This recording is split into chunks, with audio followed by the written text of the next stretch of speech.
locked all right.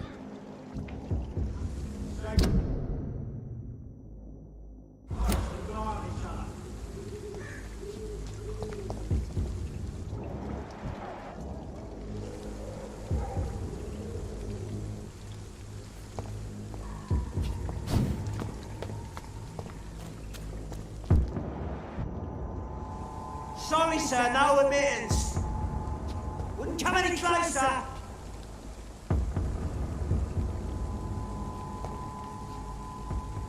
We're locked out.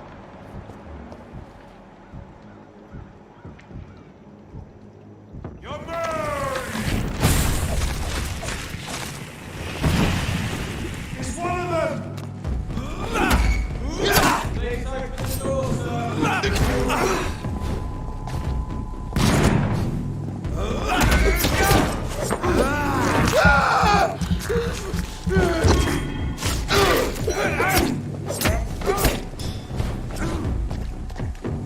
Oh my God!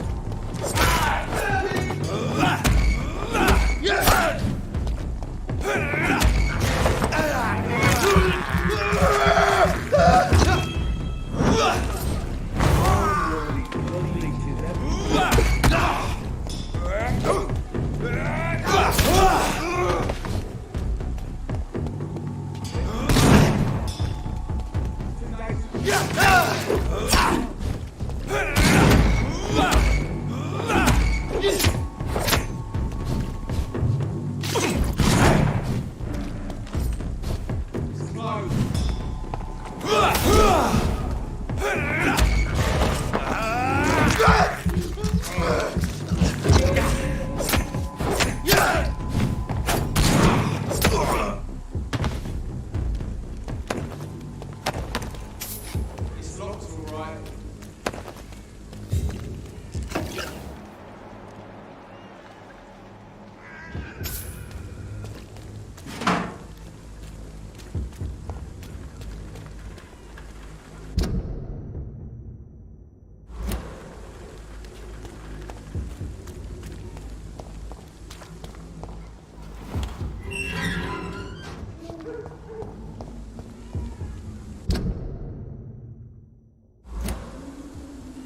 Whitechapel. This neighborhood is linked somehow to the kind Lady Ashbury's blackmail. First, let's find this Tresco fellow.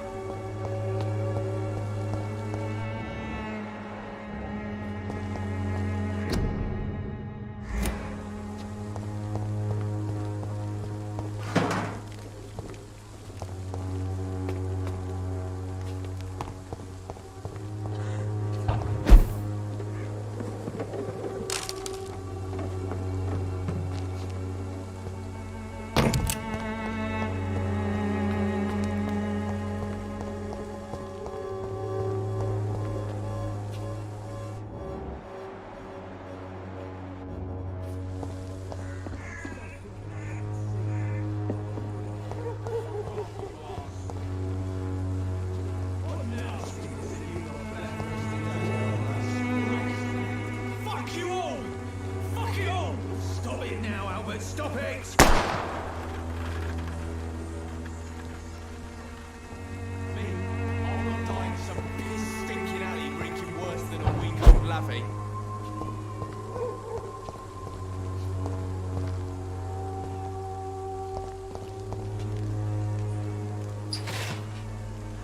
I went in. Duck another What? drunk arse Shooting a on me. boy in the middle of the street. Not the best thing to do, wouldn't you say? What? You saw what happened? Who are you? I'm Dr. Reed, and I'd like to ask you a few questions, if you promise me to set your gun aside. No. Look, I'm not a violent man. I'm Benjamin Palmer, doctor. And no one can help me. Not even you.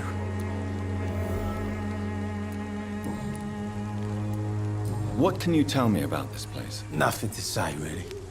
This is where I used to live, and this is where I live now. You don't have anywhere to go? No family that would welcome you? Not since the death of my wife, Albert's mother. She was sick, you see. Long before the flu and all this shit. You mean you used to have a better life? Yeah, I had a wife, a home, and a job. I even used to have a name. And now I'm just Ben. Ben the Tramp. Perhaps you could focus for a moment and tell me your troubles. I'm sick, broke, and my son just stole my pills. Everything's coming up roses. I'm not dying in some piss stinking alley drinking worse than a week-old lappy. Whatever the boy did, I'm sure he didn't deserve a public execution. I swear I didn't want to hit him. It's just that I'm sick in the head, you see, and the boy just frayed me last nerve.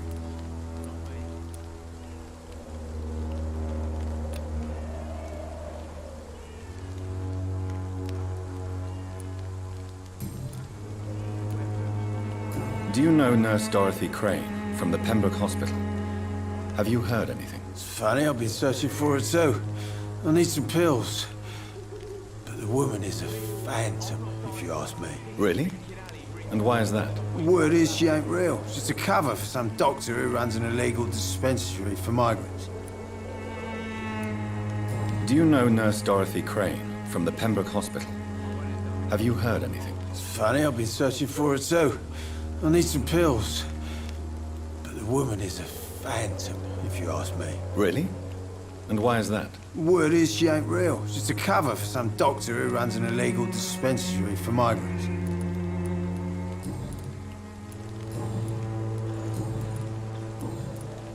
I have found a very interesting letter. Your son planned to prove his worth to the gang by stealing your medicine. Oh, I see. So the little bugger thought he could use his dad to build a reputation. The gang's recruiter was dead when I found him. Perhaps you should take better care of your son. I love my Albert, sir. Believe me. It's just... Well, I'm an arsehole, I suppose. Anyway, thanks for the letter. This is for your trouble. Stinking alley drinking worse than a week-old lappy.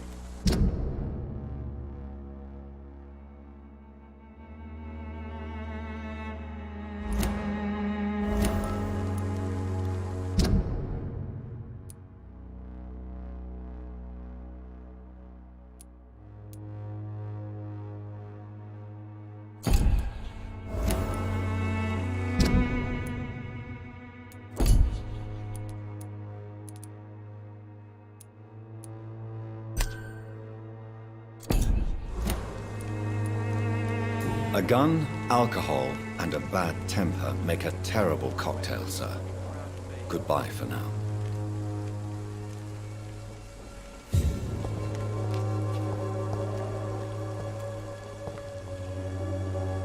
I won't end up another drunk arsehole littering the streets. Not... Are you all right? The bastard hit the wall next to me. I don't even know if he meant to miss. If you've been hurt, I can help you. I'm a doctor. Name's Albert. Remember it. Now bugger off. What happened? Did you really steal that man's medication? Hey, I didn't do anything. It ain't me.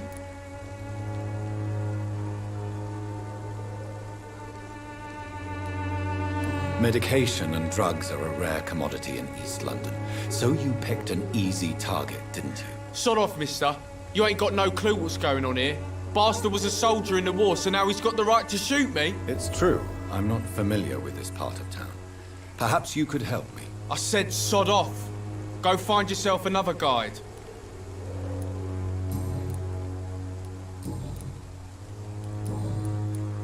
Do you know Nurse Dorothy Crane from the Pembroke Hospital? If you know anything about her, I'd appreciate it. Never heard of her. She's pretty, I'll keep an eye out. Goodbye, young man. The wet boots will be proud of me. How are you, boy? I'm not your boy, all right? Now piss off.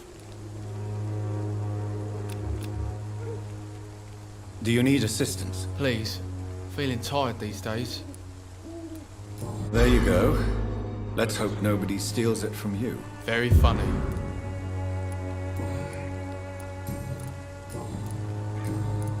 Goodbye, young man. Me? I'll not dying some piss-stinking alley reeking worse than a week-old lavvy.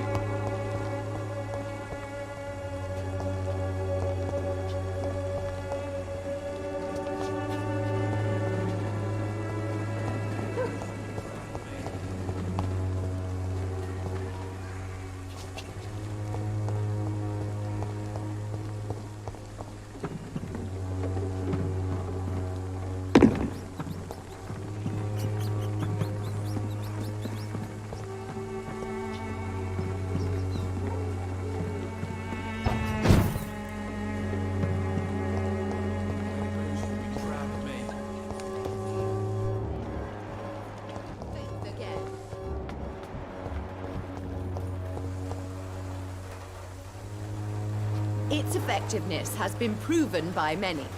Even the flu is no match for the Swanborough cordial.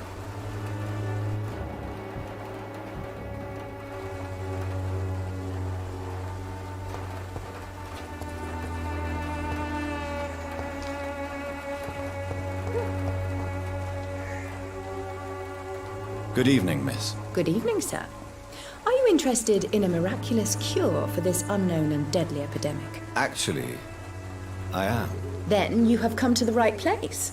The famous Swanborough cordial is all you need to help keep you in perfect health. Oh, really? Why didn't I hear about it during my studies? I'm Jonathan Reed, by the way. Dr. Jonathan Reed. Ah, my brother has spoken of your research, sir. I'm Loretta Swanborough, and it's always a pleasure to meet a fellow healer. Tell me, who intrigues you most in Whitechapel? The region itself is something to see, but I would say Camellia the mute florist who gives away her flowers. What do you think of the locals? Most of them are afraid or desperate. They all come to me eventually for my remedy. Is there anyone I should avoid? Cadogan Bates, without a doubt. The bloody bastard remorselessly exploits poor migrants as soon as they get here. Loretta, your miraculous formula wouldn't even cure a common cold, and you know it. The Swanborough's cordial's secret ingredient is hope, Doctor. And it's something people around here really need. A placebo effect is real and has benefit. But in your case, you could be murdering your customers who may die because they are not receiving the necessary medical attention. Medical attention? In Whitechapel?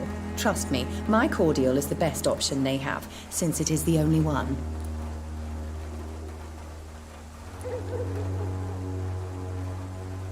Well, as it is a placebo of sorts, perhaps it may have some positive effect. See? You have to admit I'm doing some good. The Swanborough family is not poisoning anybody, Doctor.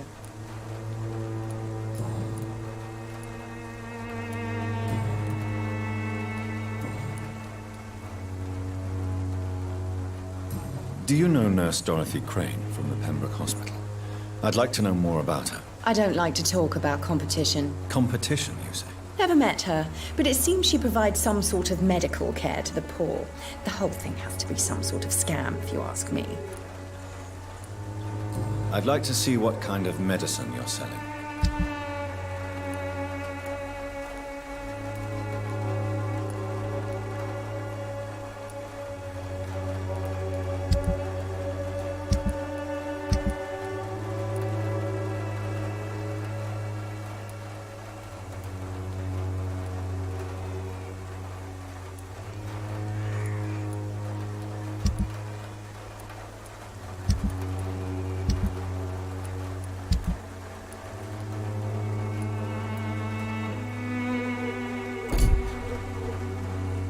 Its effectiveness has been proven by many. Even the flu is no match for the Swanborough cordial. The Swanborough cordial can be the answer to all your problems. As long as you have the money.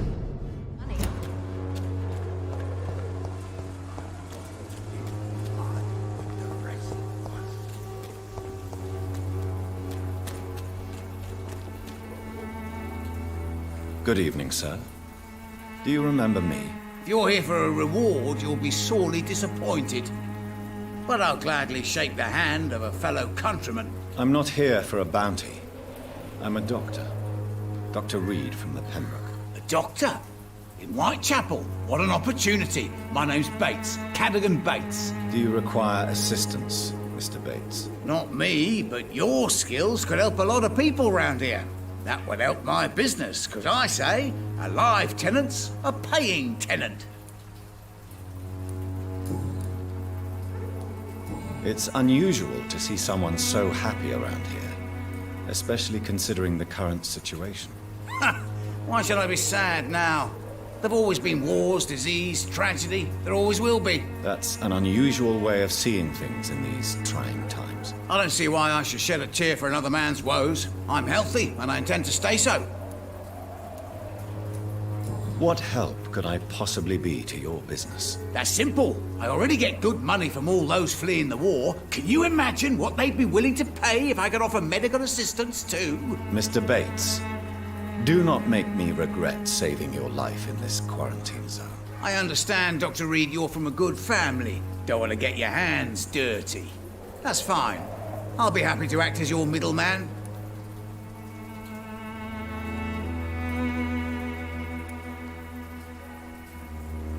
If I were entering into the world of street medicine, it would be on my terms and without such dubious associates as yourself, Mr. Bates. So it's a no, then. That's too bad. The Reed tonic could have really helped people, you know, saved lives. Isn't that what you do? I mean, people buy that Swanborough shit. What is your business, exactly? I offer fair lodgings for a modest price to the poor and weary of Whitechapel. I see. And what about those who cannot pay? Well, deals can be done, if you know what I mean. Money's not the only currency. After all, I'm not immune to a pretty face. In other words, you take advantage of these poor lost souls. Begging your pardon, I thought you was a man who could appreciate the complexity of the modern world. Things ain't just black and white, you know. Tell me, what's your honest opinion of the increasing violence in London? People are just beginning to discover what we've always known. This city's rotten to the core. They just took their bloody time to wake up and notice it. What do you mean? People are acting like the violence is news. But it's always been savage down here. It just bubbles to the surface every now and again.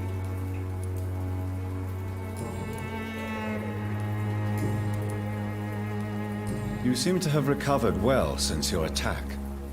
Do you ever think about what happened to you? Not much. It was a fucking nightmare. Savages, absolute bloody savages. Their appearance. Jesus. It made me want to puke. You'd better not come back here. I won't be around next time to save you. I'm looking for Dorothy Crane. She's a nurse. What can you tell me about her? Dorothy Crane. Bless her soul. I really should thank her someday. Has she treated you? No. When I need a checkup, I'd go to a bloody doctor, not some back alley clinic full of sick foreigners.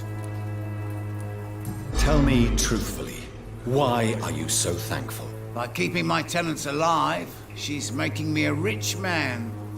Every month they live, it's more coin in my pocket.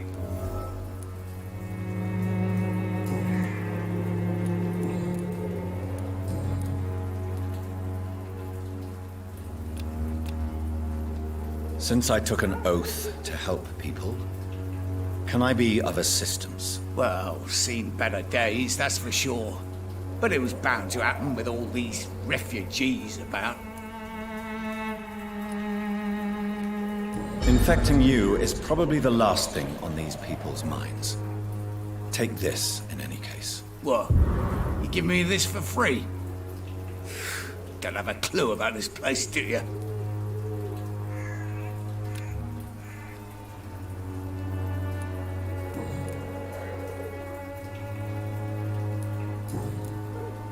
Goodbye, Mr. Bates.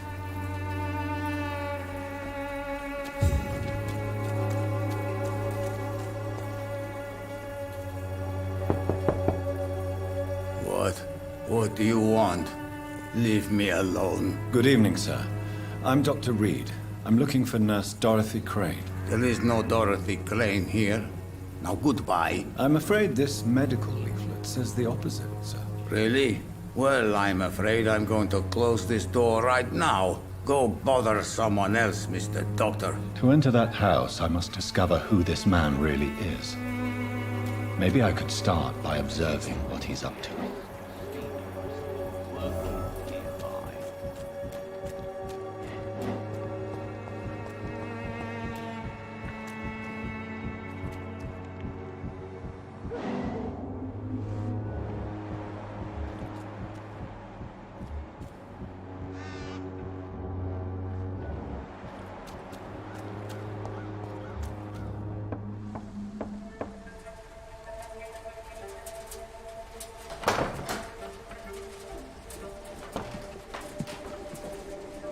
A strange man was at the door with a pass for our medical facility. I refused him entry.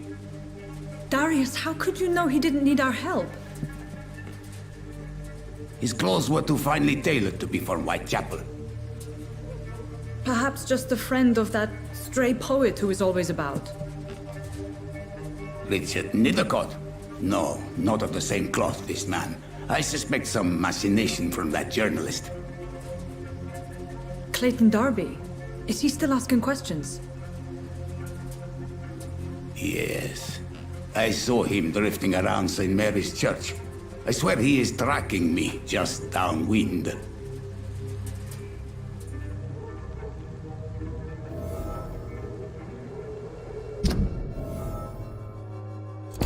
I must talk to that journalist or the poet. They must know about Darius. Nearby the church they just mentioned.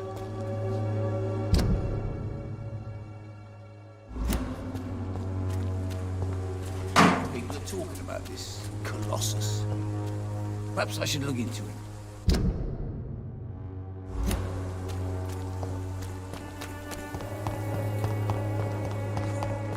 Price, good quality. Come on, take a look. Don't be afraid.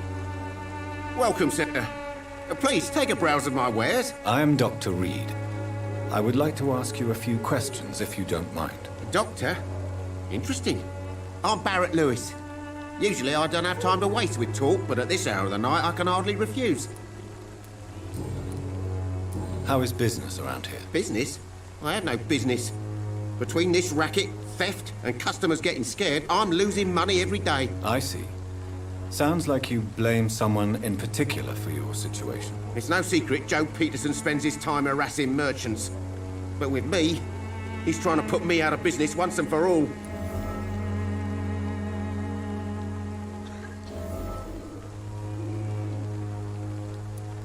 As a merchant, you see Whitechapel every day. Have you noticed anything out of the ordinary recently? What you mean besides the epidemic, the war, and all the usual crap? As long as I can remember, this part of town has been a bottomless pit, and no sign of the bottom yet. Violence is increasing in the borough. Yeah. A few nights ago, some blokes jumped me. Came out of one of the condemned workshops. Fever, madness, something like that. Where did this happen? Why did you go there? In the closed workshops nearby. I worked there as an apprentice in better days. Now I only go to find trinkets or tools. Too bad I was mugged, though. There was good money in that little box of loot I lost. Have you been hurt? No, but that's only because I ran like hell. Those men were raving lunatics, I tell you. Not even able to speak anymore, just screaming.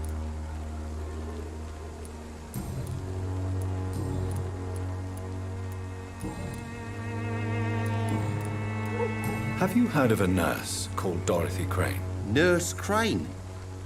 So the bitch really is a nurse, then? I always thought she was just some crafty foreigner, that one.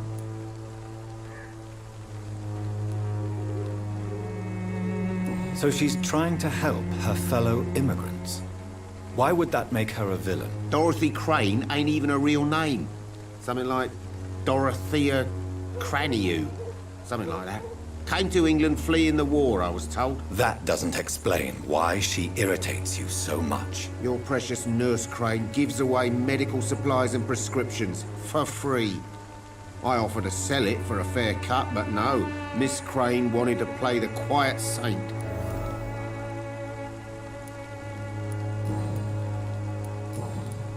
Right then. Show me what you have.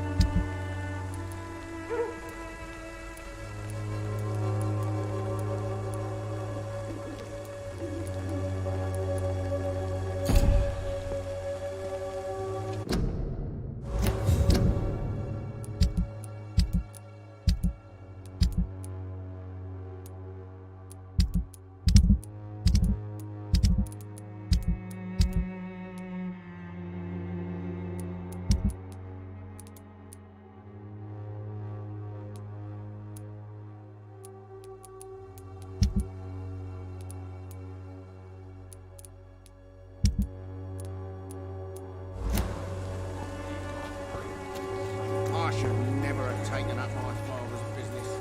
Excuse me, sir. I have a few questions for you. Another journalist? I didn't answer the first one, so piss off! I'm not a journalist, I'm a doctor. A doctor, you say? It's quite a rare breed in this part of town. Really? But still, here I am. Dr. Jonathan Reed, at your service. I'm Joe Peterson to some, but Colossus Joe to most. And I don't remember asking for your service, sir. May I ask what you do around here? I do whatever I want, and sometimes even more. Now sod off. According to you, physicians are scarce in this part of town. Why is that? Not familiar with this neighborhood, are you? I guess your fancy colleagues are too afraid of being stabbed in the back. This part of town does have quite a reputation. Would you say it's justified? Totally. Look at me, for instance. I always look my opponent in the eye before knocking him out. How did you become the local bully everyone is afraid of, Joe? There's no pride in roughing up poor bastards. But this is the only job I've found. And it pays well, too. A job? So you're racketeering for someone else? I got enlisted by the Wet Boot Boys, a gang from the docks. I'm their muscle for their dirty work. You are a criminal who endorses criminal activity. The least you could do is stop hiding behind this pretense. I don't care what you think, sir. I do what I have to do for my own reasons, and that's that. I'm not sure Mr. Lewis would agree with your by all means necessary philosophy, sir. Oh, do you really think he's the poor victim here? Barrett can be as sneaky as anyone. Long ago, I even called the bastard my best friend.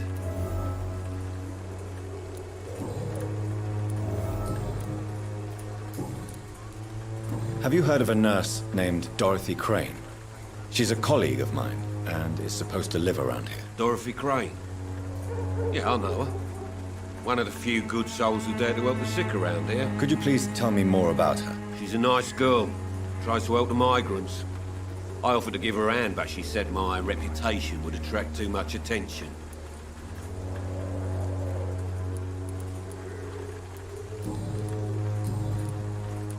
Goodbye, Mr. Peterson.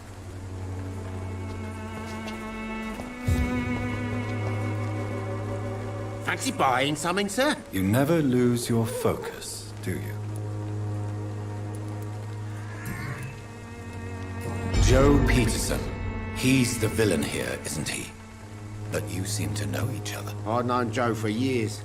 I saw him box once or twice. He was a friend then. But these days, he's just another thug. What can you tell me about Mr. Peterson? Besides his behavior toward you, obviously. Colossus Joe was a decent boxer, good one even. But after his wife passed away, he found every excuse to stop training. Just wanted to pick fights with everyone.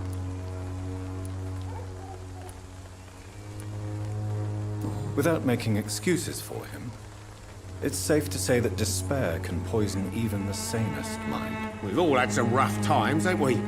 But most of us don't use our fists to see us through. And no one has ever stood up to this thug. Nobody would be fool enough to stand against a wet boot boy.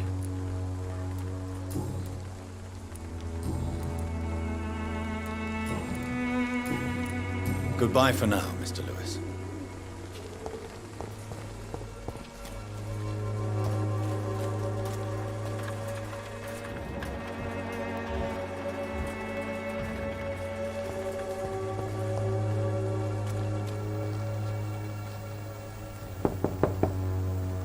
Hello, young man. I'm Dr. Reed, and I would like to ask you a few questions. May I enter, please? Sorry, no, sir. My father does not like people entering our house, you see.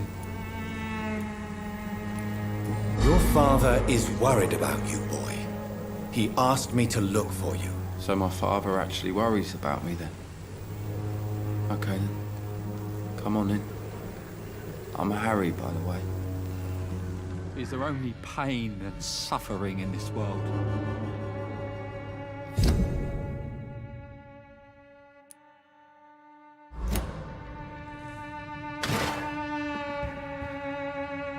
So, may I ask you a few questions? I'm not bothered. What could be worse? How do you feel? I'm fine. I mean, it's not easy every day, but I'm fine. I'm just tired of being sick all the time. If only I could be tough, like... Well, you know. Speaking of which, what can you tell me about your father? My father is an idiot who makes idiot things. That's all I have to say.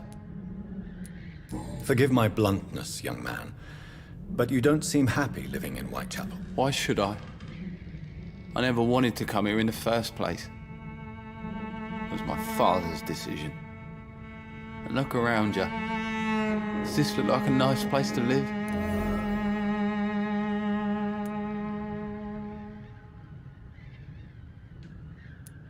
I'm sure your father did his best when he found this house. Times are tough for everyone, young man. That's exactly what my father says. Harry, you should be grateful for what you've got. I wasn't even consulted when we moved here. If life here is so terrible for you, why don't you just leave this place? Have you ever spoken to your father about it? I don't go outside. It terrifies me so. I went outside once without my father noticing and I saw terrible things. Bloody and frightening things. So that's why you stay at home all day? For fear of the epidemic? I'm not afraid of disease or death, Dr. Reed. It's the living I'm afraid of.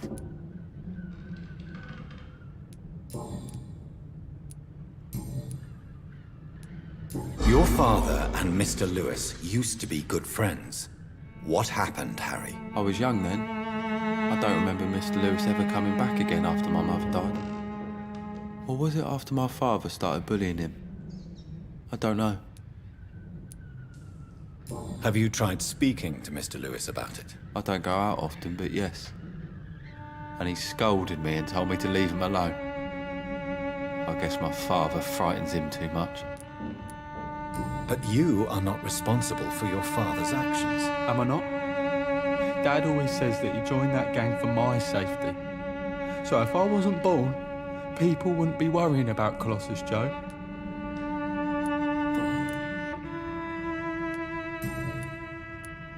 Do you know Nurse Dorothy Crane from the Pembroke Hospital? I'd like to know more about her. Yes, I know her. She came here to examine me when I was very sick. She said I should go out more. Goodbye, young man. Take care of yourself. So, may I ask you a few questions? I'm not bothered. What could be worse? Do you need any medical help, young man? Yes, I do. I feel so tired. I don't know if it's the epidemic, but everything seems so hard. You'll feel better with this, but you need to get a grip, young man. Medication alone won't cure melancholia. I'm not sure I'm happy with the idea of living long in a world like this. But I thank you for your concern, sir. Goodbye, young man. Take care of yourself. Is there only pain and suffering in this world?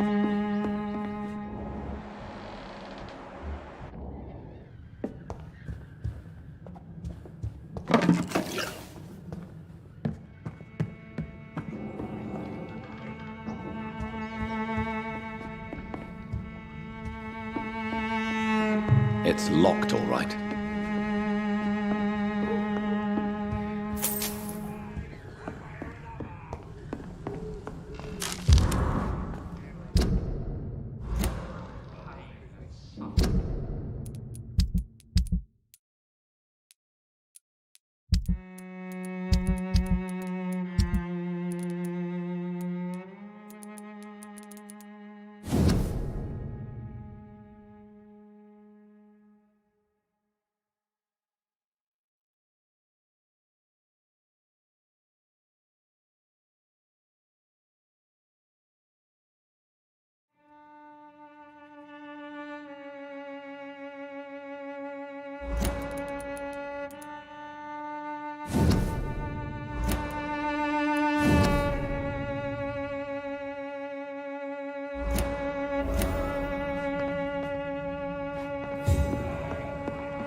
Even my dreams are soaked with gloom.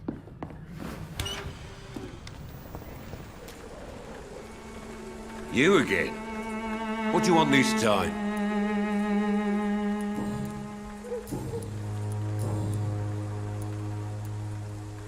Why do you keep on working for the gang, Joe? You know it doesn't suit you. It's true, I hate this job. And I know I made some bad choices, but I'm a wet boot boy now. And people won't forget it. You could leave tomorrow. Start another life in another town. That's easy for you to say, Doctor. We are poor. My son's weak, and there's no way he'll endure another disappointment.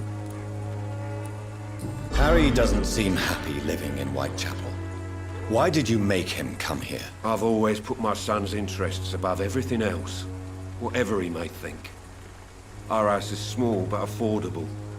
The walls are thin, but the door is solid. You really love your son, don't you, Mr. Peterson? He's my pride and joy.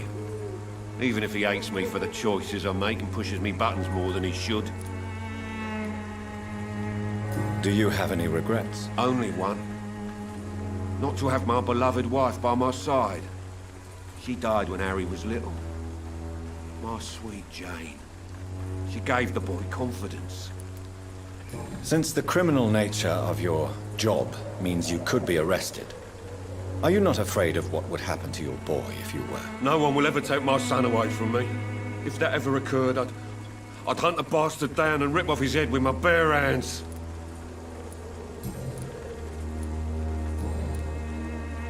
Goodbye, Mr. Peterson.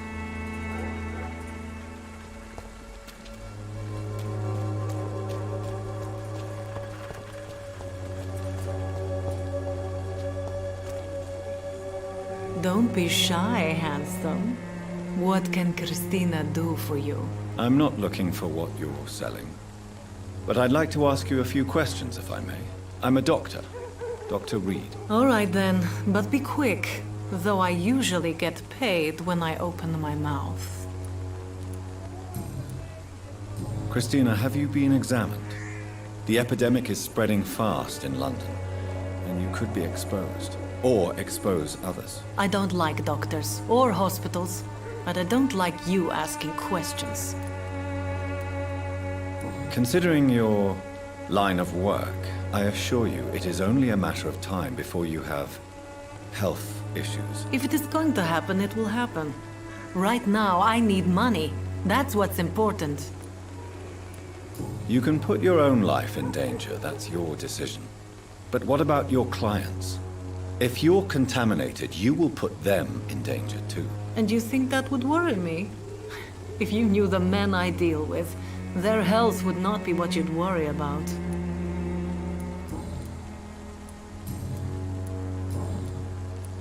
Tell me about yourself. Are you joking with me? People don't usually come to see me for conversation. I have no interest in your work. I am, however, curious as to what led you into this career. Short story. The war, exile, and England. This country is not especially welcoming. I've been refused many jobs because of where I am from. I had few options left. I always thought I was the master of my own fate. But now I know we don't always have control over our lives. I don't judge you. You know, this money is not only for me. I have good reasons to need this money quickly. But it is not your concern, Doctor.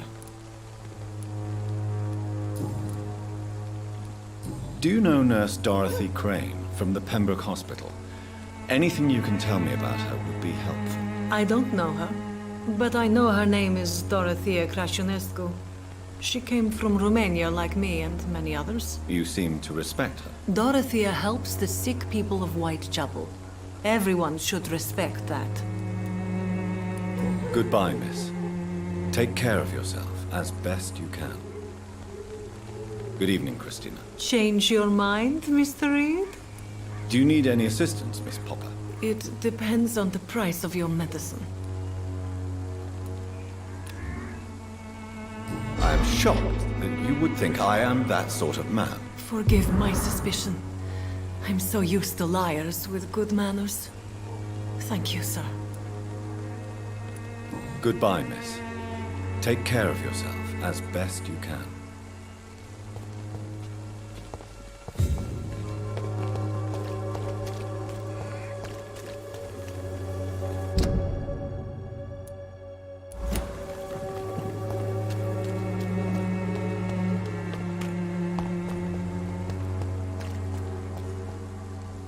Forgive my interruption. Do not apologize, my son. Father Tobias Whitaker is always happy to teach mortals about the incoming Armageddon. I am Dr. Jonathan Reed, and I just have a few questions. A scientist? You are much more lost than I thought, my son. What do you mean when you say that I am more lost than you thought? All scientists are entangled in a world of causes and consequences, and most of them can't see the plain truth. Quite a judgmental opinion, if you ask me. But what do I know? Blinded by science as I am. But you are seeking answers, aren't you? Answers about the Armageddon about to strike the city. Answers about the hidden truth. Well, I suppose I can spare a few minutes listening to your so-called truth. As a doctor, you must be aware of the decimating epidemic. But let me tell you that this so-called Spanish flu is just the beginning of the end. What do you mean? The beast is finally revealing itself, corrupting the flesh and the heart of men. With my own eyes I have seen them, those minions from the abyss. Really? And what would be your answer to this biblical threat? We must fight the disease before this legion outnumbers us. But not with scalpels and microscopes. No. What is left then? Cleansing fire. Tell me, Tobias, what exactly is your plan concerning the cleansing of this city? God will recognize his own. More than once this city has risen from the ashes, hardened and purified by the flames. Purification by fire has proved useful, but where do you stop? Burn the clothes? The buildings? The corpses? Worse? Your lack of faith is predictable. But my task is to convince rational minds like yours to see the light. This is God's will. You're mad and dangerous.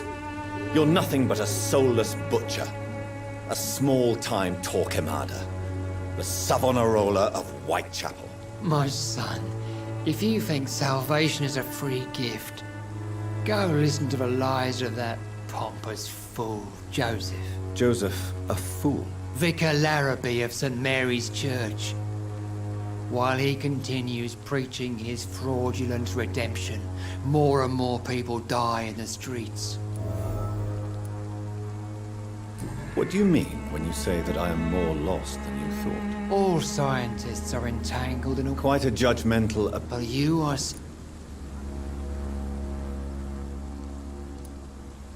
I am. But...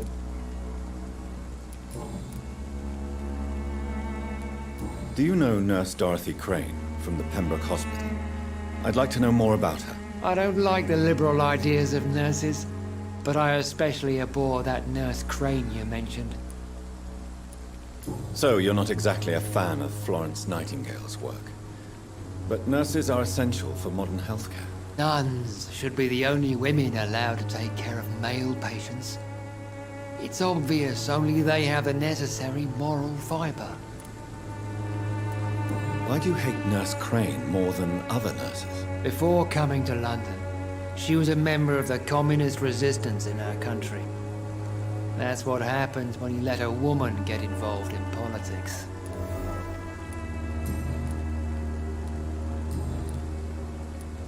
Have you any friends? Any family left in these terrible times? No. But I have a disciple I see as my son. He is so devoted. I send him to preach the good word in the heart of this corrupted city. Where did you send him? I sent Samuel to the Stonebridge Cemetery. where the pestilence and evil grows night after night. You sent him on some preaching crusade during the epidemic. As a true believer, Samuel will fear no evil while he walks through the valley of the shadow of death.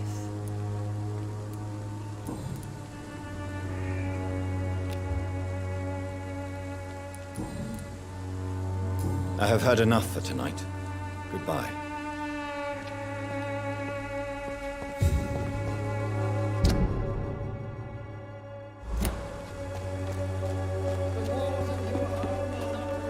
Excuse me, sir. Are you familiar with this part of town?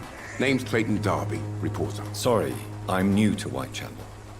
But perhaps you could help me since you're a journalist. My name is Jonathan Reed. Dr. Reed, the famous surgeon. I'll gladly help if I'm able, sir. Why are the newspapers keeping silent about the Spanish influenza? It's as though none of you care. There's a war going on. People shouldn't be demoralized by news of deadly diseases. It's a disgrace. People are left to die alone. No one is properly informed of the risks. These are bad times indeed. So much for the glorious British Empire. What is a journalist doing in this borough after sunset? He goes where none of his colleagues would dare to go, to inform the country. So you risk your life to reveal the truth. I saw many reporters do the same during the war. Whitechapel is the crucible of so many untold stories and tragedies. I want people to know them. That's quite honorable of you. But is the public interested? Not at all, sir. And that's why I'm an independent journalist, hoping to sell some stories. Have you any idea of the danger you face in these streets at night? I've had to run and hide more than once from frenzied mobs incensed by the fever. Do you think the flu is really responsible for this, Doctor? I'm convinced there is more at work here than a simple epidemic. Really? To be honest, I could say the same. Some of the sick I saw or heard of. My God, what happened to them? Christina Popper claims she sells her body because she can't find any other work. Do you believe her? Of course I do. Her story is exactly what I want my readers to understand. We live in an intolerant and divided nation. Do you think things will ever change, Mr. Darby? I believe the situation can only improve. And now that women can vote, I'm convinced things will change.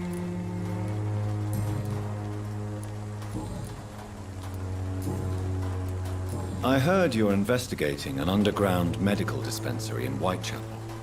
What do you know about it? Not much, I'm afraid. They are wary of strangers, and I'm not really an acquaintance of theirs. Why do you care?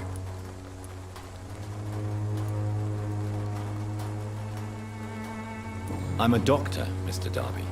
I care about everything involving public health and this epidemic. Are you sure you're not just concerned about the repercussions that a scandal involving a certain Nurse Crane from the Pembroke Hospital would bring? Without a doubt, you are a damn fine journalist, Mr. Darby.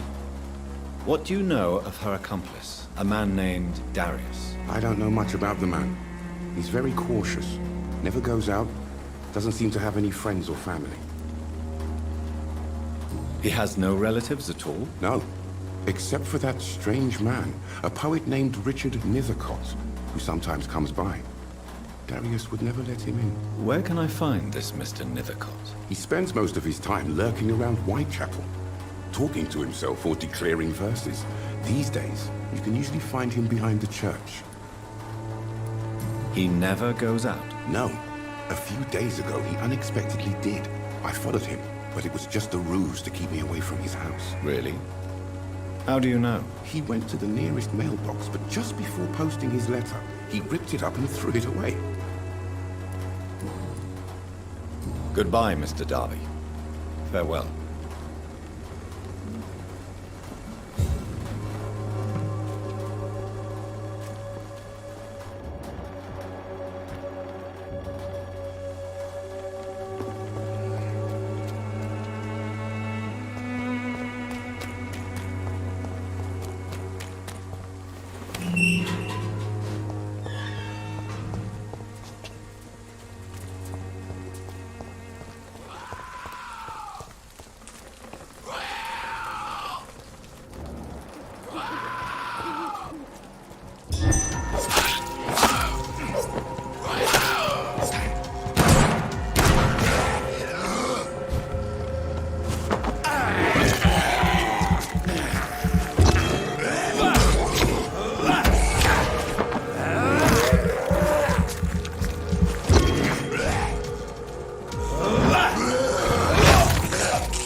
aridity can breathe its own beauty and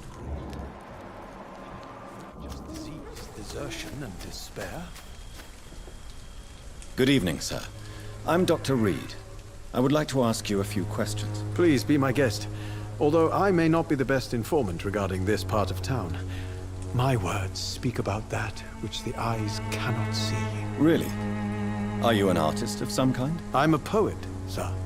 Richard Nethercott, at your service. May I ask what you're doing at this hour of night, sir? Do you live here? Not at all. I'm just enjoying the pleasure of a quiet walk. Though night talks are always preferable, if you ask me. Especially with strangers. But are you not afraid of the epidemic? Oh, why should I? I see some equity in the Spanish flu. No flesh should be saved, say the scriptures. Good or evil, rich or poor, all are equal in the eyes of the flu. If you say so. But as a physician in a time of epidemic, I must caution you to avoid unnecessary exposure, sir. Thank you, Doctor. But we both know the seeker of truth has to go boldly where the weak dare not. What are your thoughts on the terrible situation in this city? Terrible, you say? No. Of course, the death of so many innocents is a tragedy. But the scourge has not been all bad for the city. Oh, no, sir. What are you talking about? Do you remember London before the flu? Noisy, cacophonic, quiet nowhere to be found. And now, listen to this oddly peaceful silence. Peaceful? That's quite an unusual way to speak about the epidemic. And very inappropriate, I must say. Most people fail to understand my perspective. I don't blame them. But how could I call myself a poet if I veiled my feelings? Are you aware that your life could be in danger in this part of town? But this is where I must be to feel the real beat of the city. I had to come, see it for myself, alone. I understand your need for solitude, but it's not safe around here. I don't care. I don't have many friends, Doctor, and my family despises me. If some misfortune came upon you, who would be here to help you? Well, you for a start, my dear Doctor.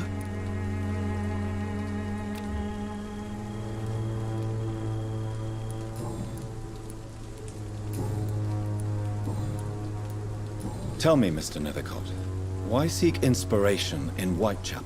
The place is not beautiful per se, but how to explain it? Stirring and challenging. Do you not think it a little morbid? On the contrary, sir. Whitechapel is full of life, full of beauty. Just like my dear muse, the wonderful Camellia. What can you tell me about Camellia? Not much. And that's the beauty of it. She can't speak, you know. She's a locked mystery who exhales kindness and sweetness. Perhaps you're just afraid to find out the truth about your muse. One day, perhaps, I'll ask her to come with me.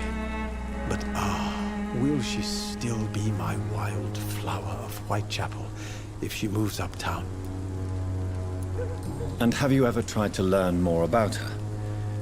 Where she lives? How she survives? Whom she may know? Maybe I prefer she remains an enigma.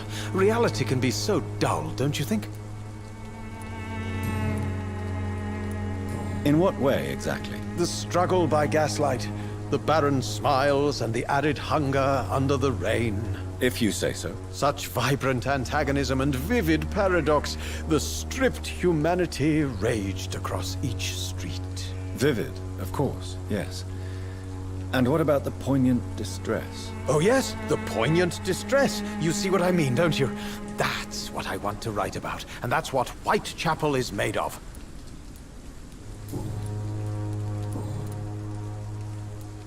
May I ask you a few questions about the district? Extraordinary part of town, is it not? I'll be glad to help you, if I can. I'm looking for Dorothy Crane, a nurse who lives in this vicinity. Dorothy Crane. Oh, I love the name. The Crane of Whitechapel. Sounds very mysterious. But sorry, no, never heard of her. What can you tell me about an old man called Darius? Darius Petrescu? Yes, I know him. At first, I thought he was only a small publisher. I invited him to publish my work, but his reaction was pretty clear. Not interested in your talent? Darius is an old political activist who takes delight in printing tracts and lampoons. Those communist activities only require mediocre writing skills.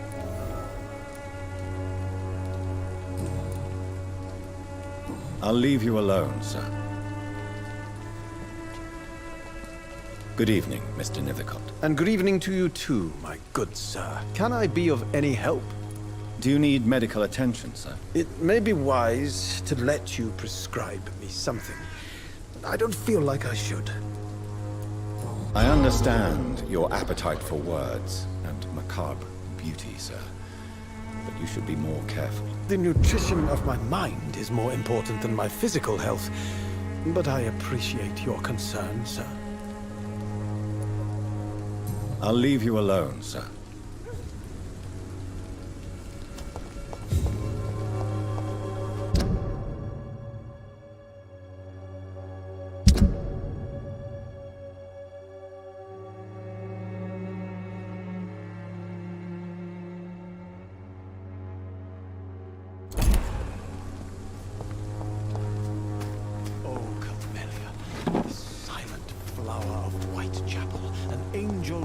Flesh, I tell you.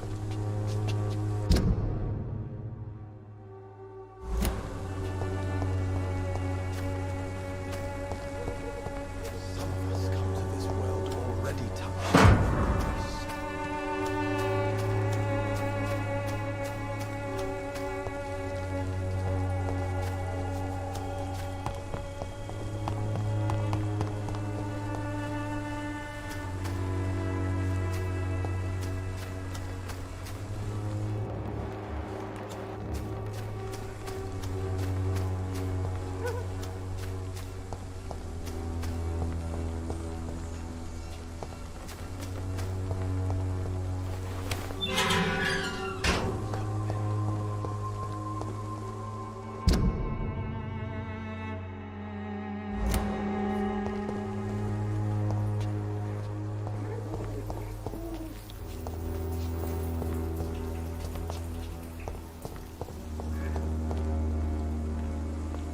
Good evening, miss. I'm Dr. Reed. I'd like to ask you a few questions. I know what you're thinking. A tall stranger who meets a girl in the street at night. It reeks of the penny dreadfuls. But I mean you no harm, truly.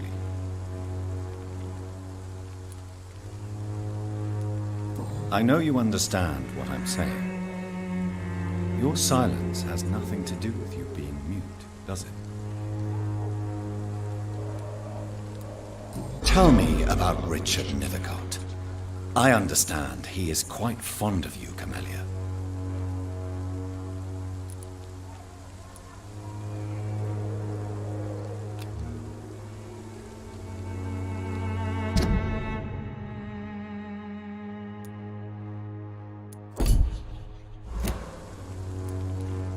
Very well.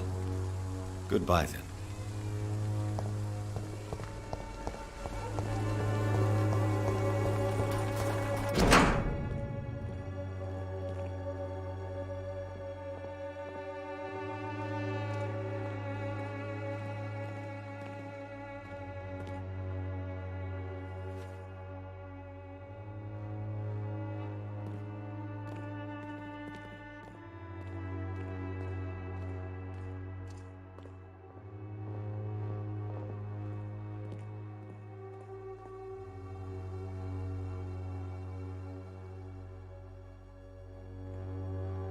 The content of Darius' letter to his children could give me more leverage to enter.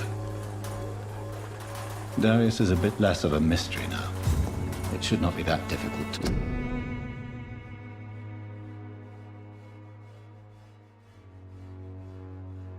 incite him to let me in.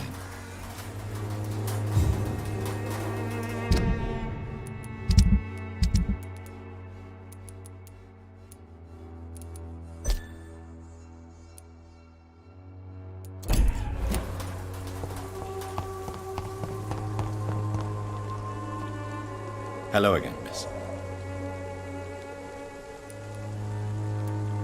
Melia, I know you work for Dorothy Crane. Please tell me about her secret dispensary. A stubborn and mute comrade. Nurse Crane and Darius Petrescu have been clever. Very well. Goodbye then.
Mr. Petrescu, just 1 minute, please. You again? Go away.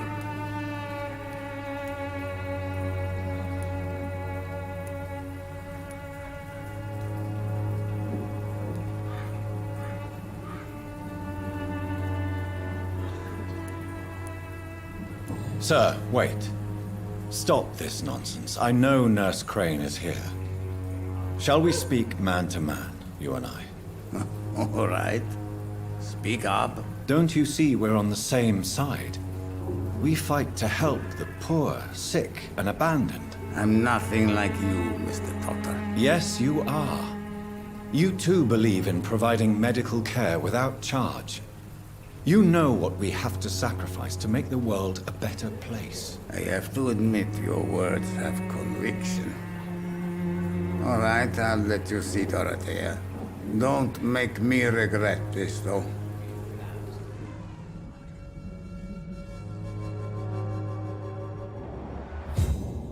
Maybe it's time to see if this Christina is still working nearby.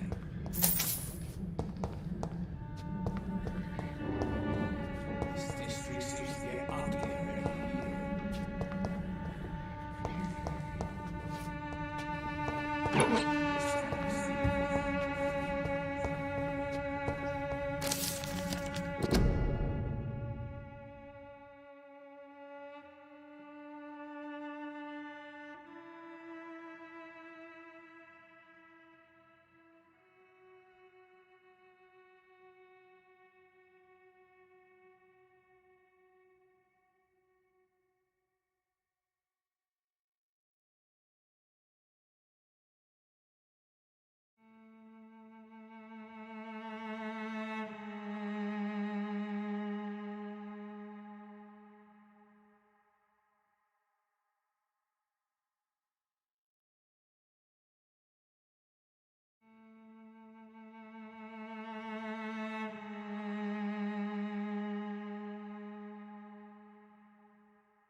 It's locked.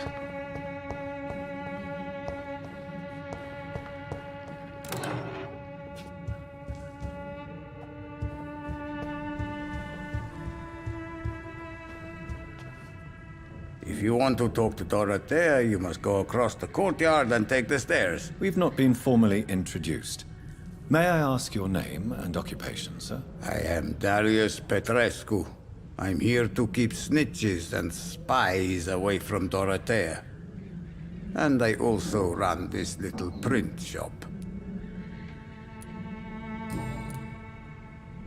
So Dorothy's real name is not Crane? Like myself and many people in this area, Dorothea is from occupied Romania. That's all you need to know. She seems important to the community. More than you can imagine. The West End does not want to hear of Whitechapel's misery. Dorothea is one of the few doing something about it. Tell me everything you know about Camellia, the mute florist. I do not believe in the afterlife, Doctor, but I'm almost convinced Camellia is an angel. She volunteered to give out our medical leaflets. Are you not worried for her safety? She is as brave as she is tough, and clever, too. If only I had met her when I was younger. Are you in love with Camellia, Mr. Petrescu? Don't be stupid.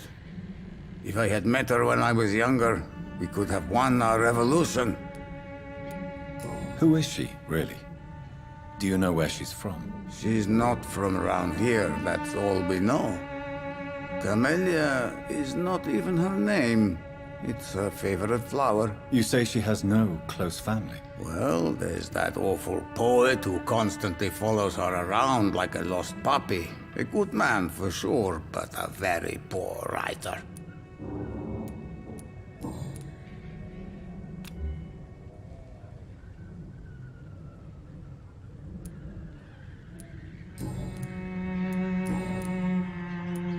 Do you have any family left, Mr. Petrescu? Children or grandchildren? Who knows? I have abandoned my people for so long, they might as well be dead. As dead as I am for them, I suppose. Don't be embarrassed, sir.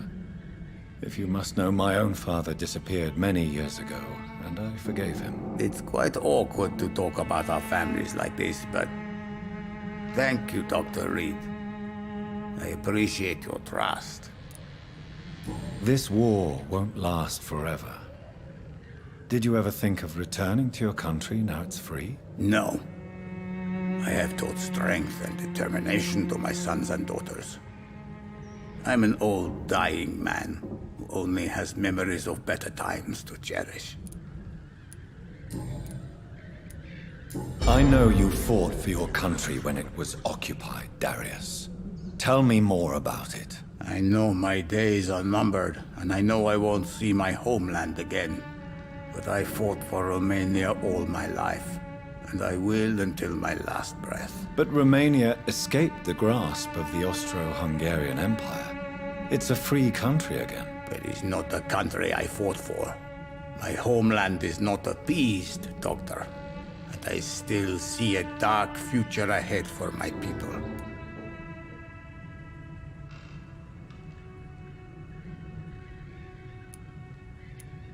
How did you meet Nurse Crane, Darius? Why does she trust you? I'm her oldest friend in England. Dorothea and I share many ideas about this country and about the country we left. You mean occupied Romania, don't you? Even if not directly, I fought against your enemies. Really? Then perhaps you have more in common with Dorothea than meets the eye, Dr. Reed.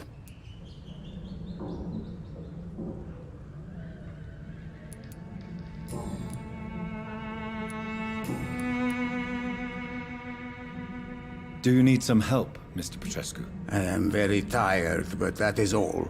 I don't need you, Doctor. Well, I think you do. Take this, and you'll feel better. Free drugs from an English doctor? It must be my lucky day.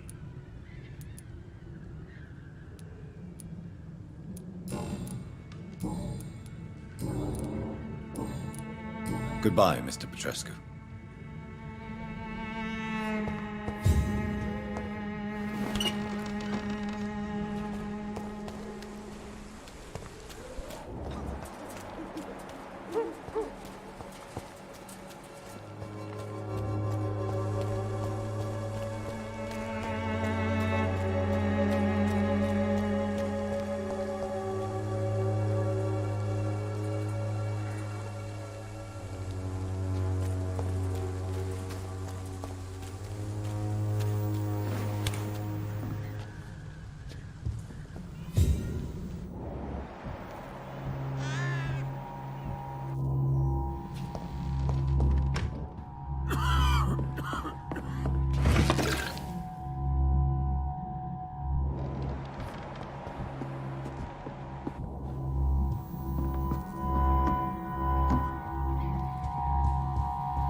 Give me a drink!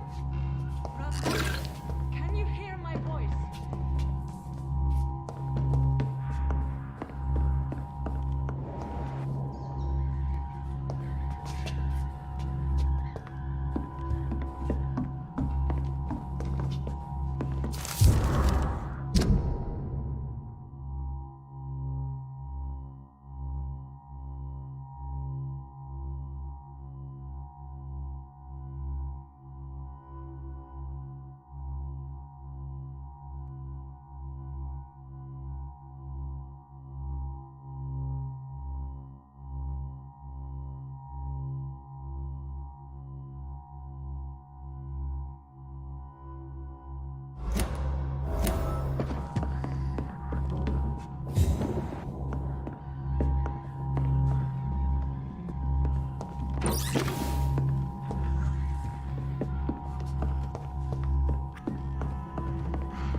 I need help! He's going into convulsions, Doctor! What do we have here, nurse? Patient Raz Van Vasily. High fever running on 3 days. Complaints of dizziness, muscle aches, and head pain. Diagnosed with influenza. Treatment? Aspirin and salicin for the fever and discomfort. Liquids for dehydration, but he's having trouble keeping even water down. Thank you, nurse. Anything else I should know? He did lose consciousness this morning, but he's never had convulsions like these. He's not convulsing, he's choking. He's not getting any air. Scalpel! Hand me that scalpel! What can I do, Doctor?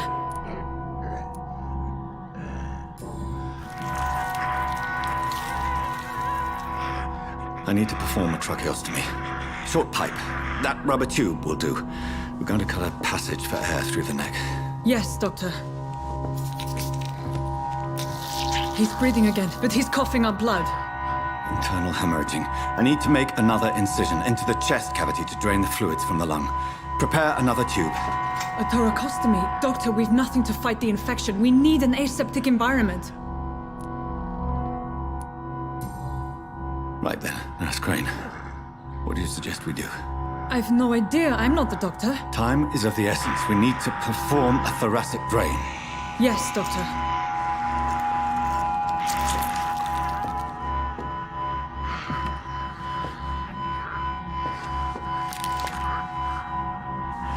He's still bleeding, Doctor.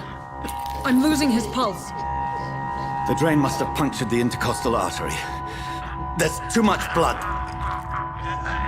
Are you all right, Doctor? I can't see.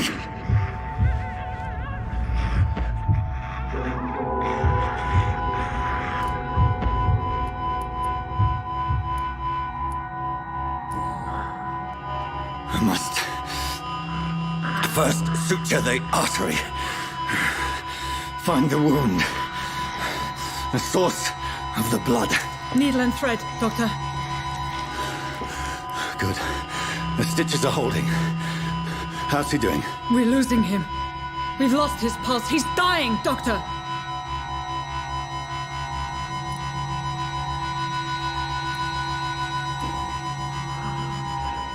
A dose of epinephrine, now. Yes, Doctor.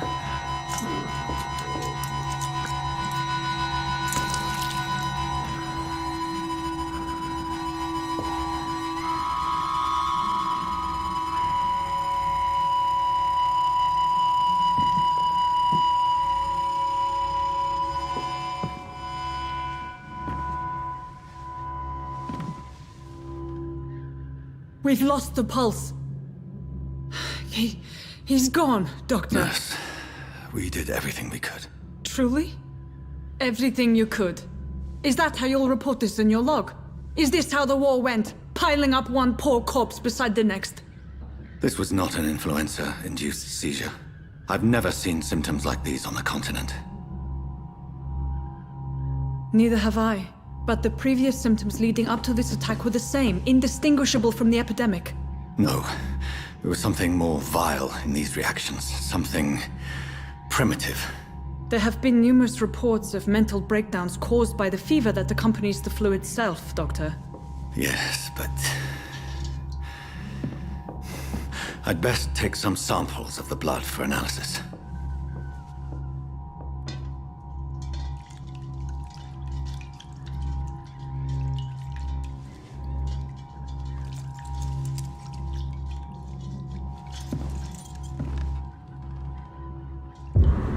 I doubt you're here to test my bedside manners.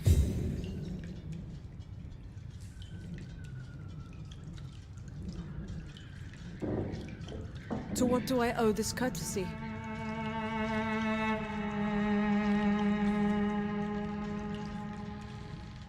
This is an unfitting place for the illustrious Dr. Reed. You shouldn't be here.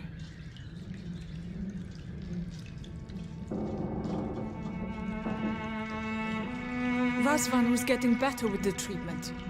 I don't understand.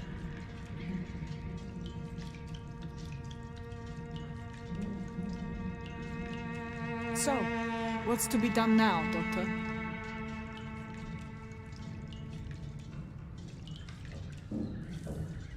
I doubt you're here to test my bedside manners.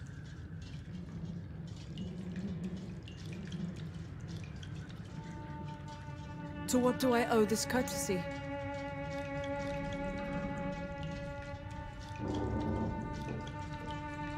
This is an unfitting place for the illustrious Dr. Reed. You shouldn't be here.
It's locked, all right. I don't understand. I suspect it was more than intuition alone that led you to us. So, how might I be of service, Dr. Reed?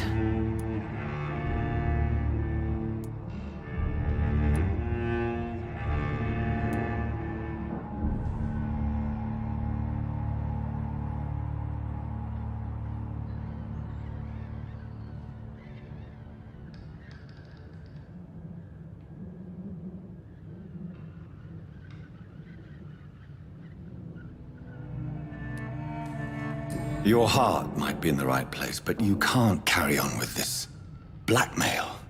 For God's sake, Dorothy, it's extortion. It's a serious crime. Doctor, you think your warnings scare me? I've stolen and plied, blackmailed and lied, but what else am I to do? I'm all these people have. But why Lady Ashbury?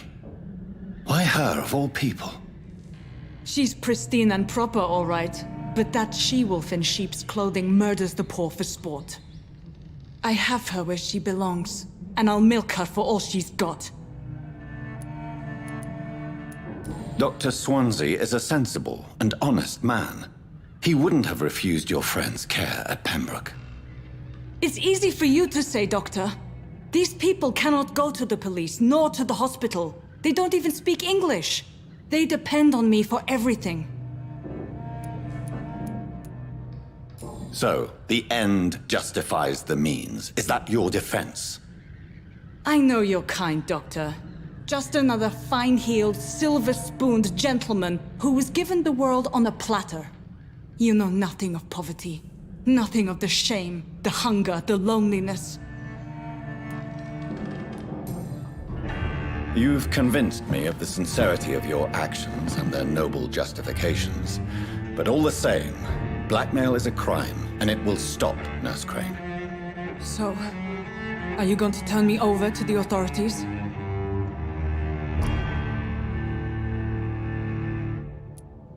Listen very carefully, Dorothy. You will erase from your memory everything you pretend to know about Lady Ashbury and Pembroke Hospital. Let that rich bitch off the hook over my dead Nurse body. Crane, enough. Listen as if your life depended on every word. I know you've a generous heart who gives freely to those in need, but you shall walk away from the shadier streets of your business. I will never abandon... Dorothy, the discussion has come to a close. Your clandestine activities in the Resistance are over. Let it go. I'll let it go. Yes. All gone.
It's locked, all right. It's locked. It's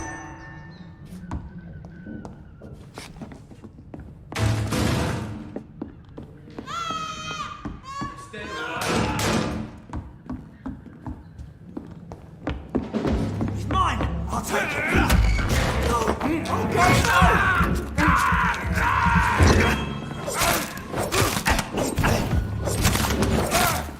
No!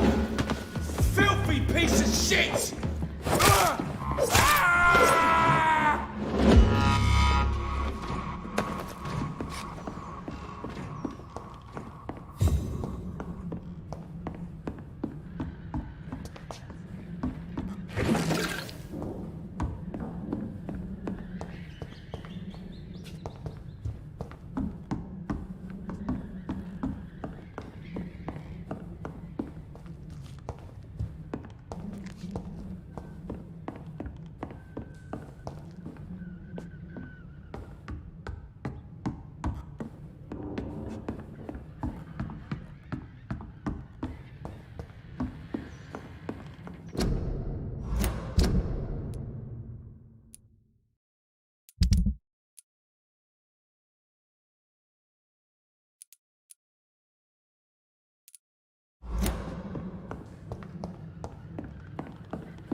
Hello, Mr. Petrescu. Hello, Dr. Reed.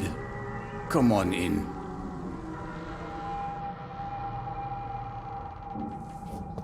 Maybe it's time to see if this Yes? Christina is still working.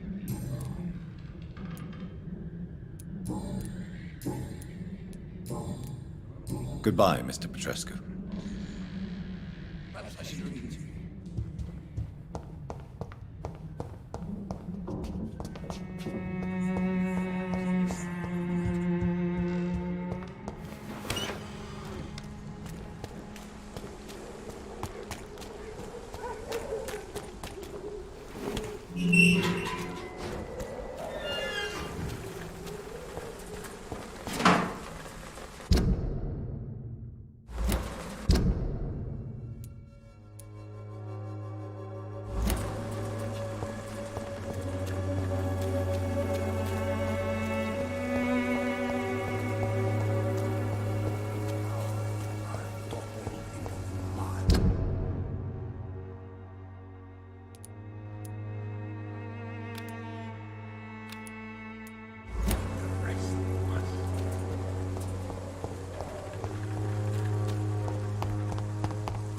When science fails you, this elixir will give you faith again. Boy.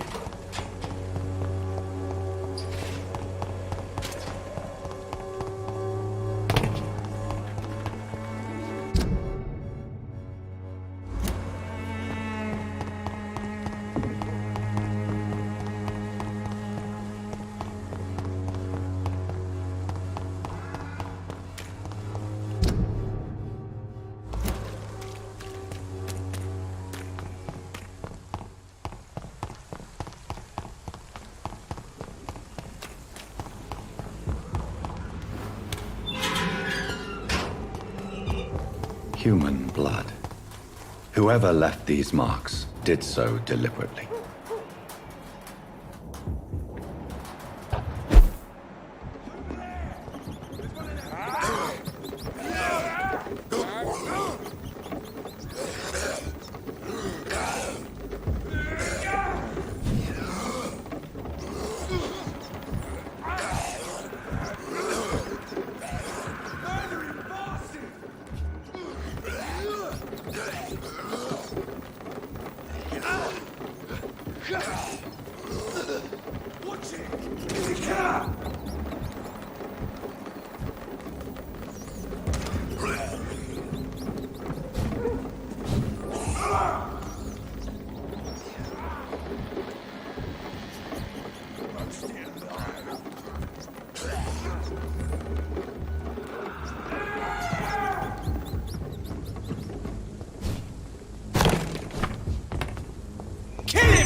Let's see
finest battalion of Pembroke.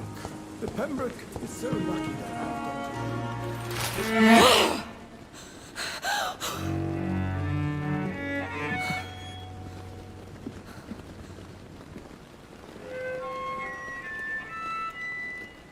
I would ask you to avert your eyes, sir. Or did you not know it was rude to stare? I knew it. Speak up, Dr. Reed. I like a man who speaks his mind. You killed him. He trusted you. And you killed him. Spare me your sarcasm, Jonathan. You are but newly born in this world. So in the end, the accusation was true, wasn't it? The situation is somewhat awkward nonetheless. I have not been observed sustaining myself for many decades. I have to say I'm a trifle embarrassed. Anyway, I have concluded my inquiries concerning your blackmailer. I see. Please excuse my agitated state. Under normal circumstances, I wouldn't let anyone see me in this condition. The case is closed, your ladyship. The person who took advantage of you has, shall we say, seen the error of her ways.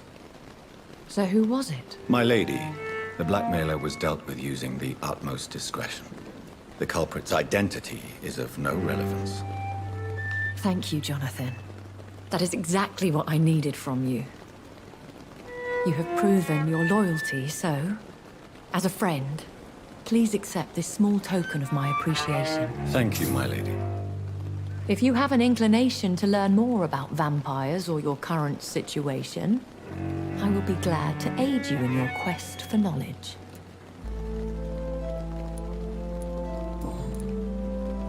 Why does Dr. Swansea allow you to feed on the patients of the hospital? Dr. Swansea is a good and compassionate man. He is trying to find a solution for our hunger.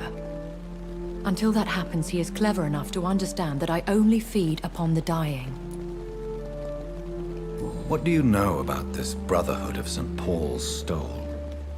The Brotherhood is well known amongst London Vampire Society. As long as our kind is discreet, and as long as they do not interfere, we have come to a mutual understanding.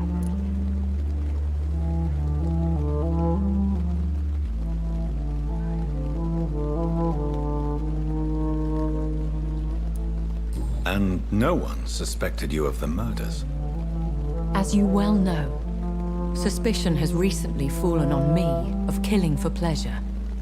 But you have my word, Jonathan. I take no pleasure in taking a life.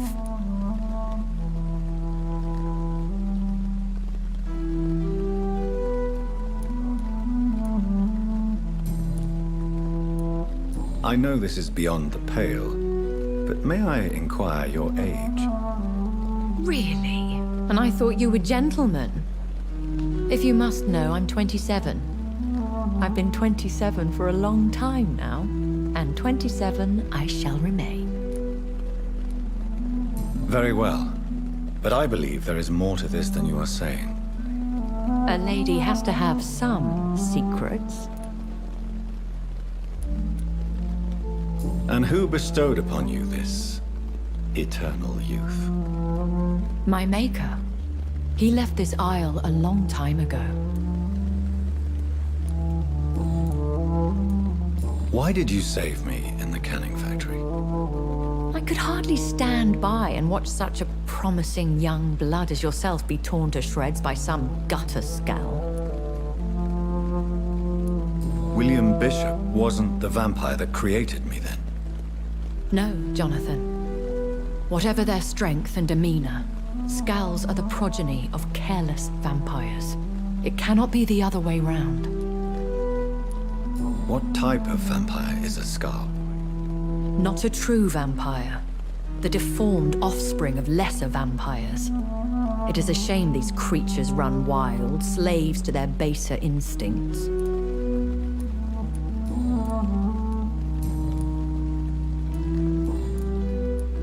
I've been hearing a voice talking in my head.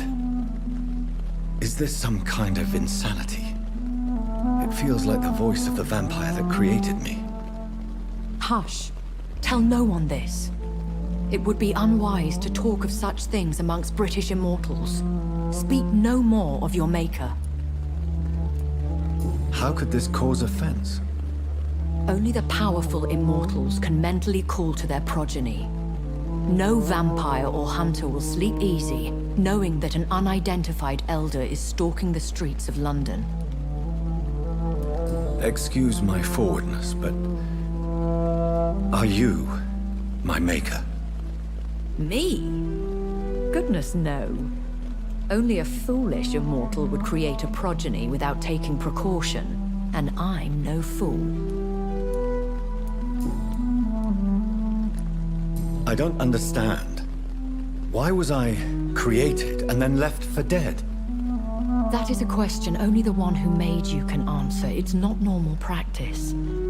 I doubt even if you find him, he will answer you, considering how cruelly he treated you. So me being a vampire could have been a mistake. I very much doubt it, Jonathan. Contrary to the legends, it is not as simple to make another vampire by just biting someone. I'd like to avoid creating another vampire by mistake anyway. Tell me, how is it done? The process is dangerous. It could even kill your potential progeny. If you did decide to sire an offspring, they must drink of your blood, Jonathan. A vampire? Is that what I am? What we are? Such a crude word, defined by penny dreadfuls and drunken hacks. No. You are now an Ekon, and that you shall remain. Are you an Ekon too? Yes, I am. We are the closest thing to what man refers to as vampires. Forget what you think you know about us. So we are Ekons. How can I identify us amongst other vampires? How to put it? All Ekon are vampires. But all vampires are not Ekon. We are but a branch of the immortal tree.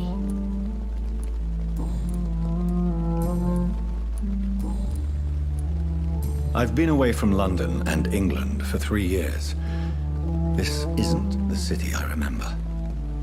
Things have gone from bad to worse here, Jonathan. I've lived in this city for a long time, and I've never seen it like this. The Spanish flu has hit London that bad. Yes, but it's not just that. I've heard things. Things I've not heard for a very, very long time. There are whispers in the shadows. Something far worse than the Spanish flu is here in the city. What is it you fear? Fear has long since flown this form. But there is something malevolent circling us. I feel fear is merely waiting in the wings.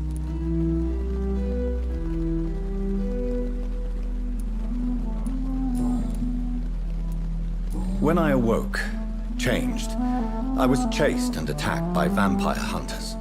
Prepared and well-trained. Though I can't be certain, more than likely it was the once glorious Guard of Priwen. Once glorious, but still dangerous. They have seen better days, but all fanatics are dangerous. You would be wise to stay clear. They are sworn to destroy our kind.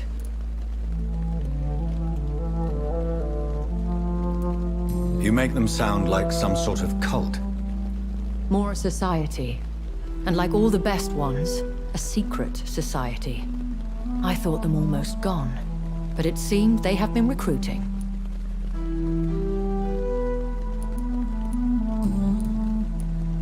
Are there many vampires here in London? Immortals are of a rare breed, and we often tend to hide. But you may occasionally meet some of us at night. Do you know any of them? Have you an idea of the identity of the vampire who attacked me? You mean your maker? No, Jonathan, I have no clue. But I fear he or she is as careless as cruel.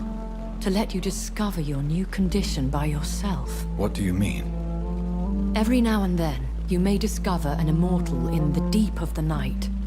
But we are a rare and reclusive breed. Our progeny is almost never accidental. Will they all be as affable as you, my lady? I do not see why not. But remember, even the shark smiles before he bites. That sounds like a lesson from experience. Vampire politics are as intricate and sometimes tedious as a game of chess in a gentleman's club. I've learned from experience it is best to decline to play.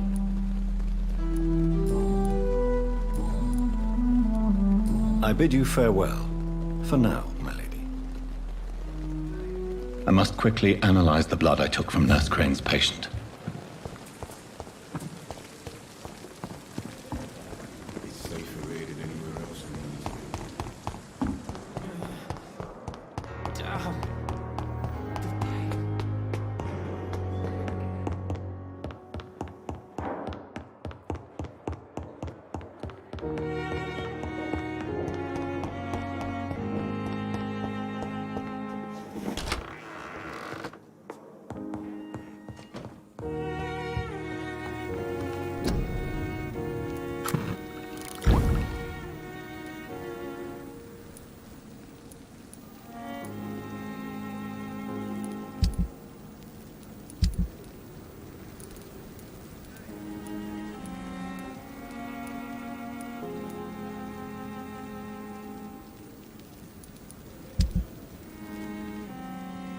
Razvan Vasily was infected by Spanish flu, but also has the highly unstable blood of the Scowls. Is the London vampire epidemic transmitted through the flu? I should talk to Dr. Swansea about it.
Evening, Edgar.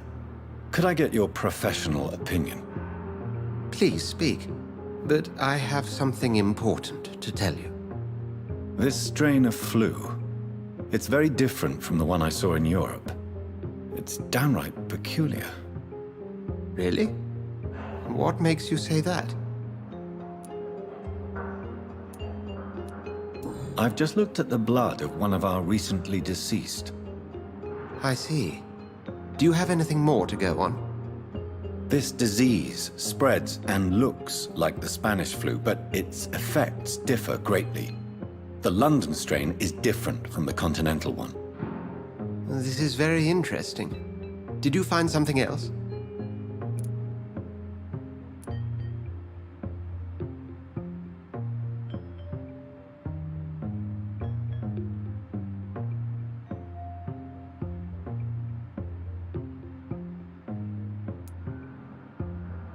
Yes.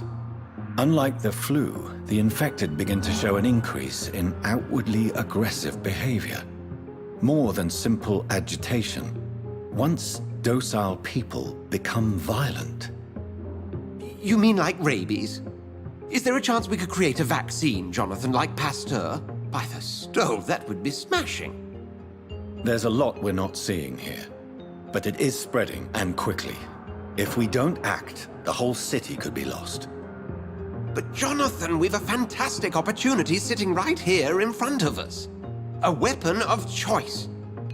What on earth do you mean? Why, you, my dear boy. With your expertise and your blood, we could isolate the properties that course through your veins.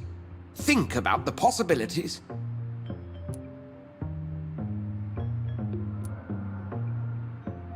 But the risk of infection using vampire blood could compound the situation. I know, but your blood now carries remarkable regenerative properties. With our minds and your blood, there's nothing we couldn't cure. We'll discuss this more later. Thank you for your time. No, thank you, Jonathan. But as I said, I needed to talk to you. I have some rather bad news. Yes? I'm afraid it's your sister. My sister? She's to be buried this evening at Whitechapel Cemetery. Your mother published the obituary this morning. I see. I'm sorry, Jonathan. Please accept my condolences.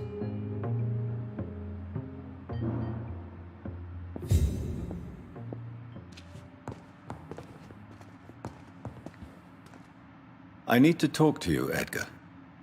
Please do so. So you manage a hospital financed by a vampire? Yes, Pembroke was founded by Lady Ashbury. She's also our largest donor. A convenient yet expensive way to have a fresh supply of blood on hand, day and night, don't you think? All vampires drink blood by nature. Me, I praise the lady's exemplary moral fiber. If I may inquire, how did you meet her? Well, Jonathan, she sought me out and offered me the position. It's been a very profitable partnership for both parties. Nurse Crane will not be returning to Pembroke Hospital. Oh, really? Did something happen? She seems such a very capable woman.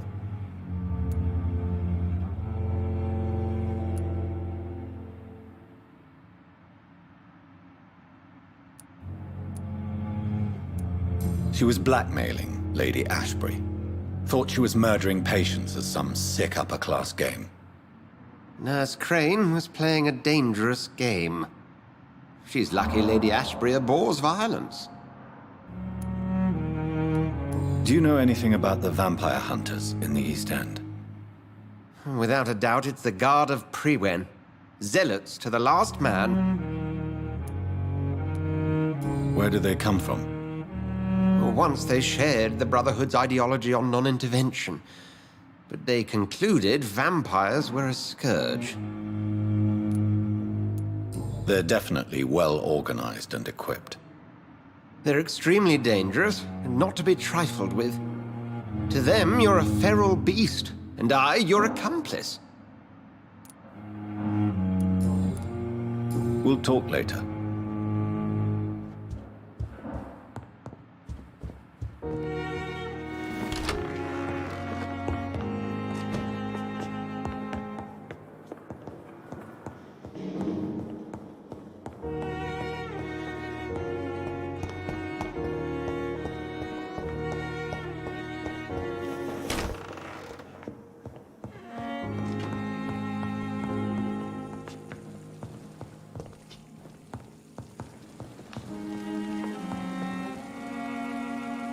I never thought I would have to attend my murdered sister's funeral. Mary, I can't forgive myself. I'll find the truth about what happened to us. I swear.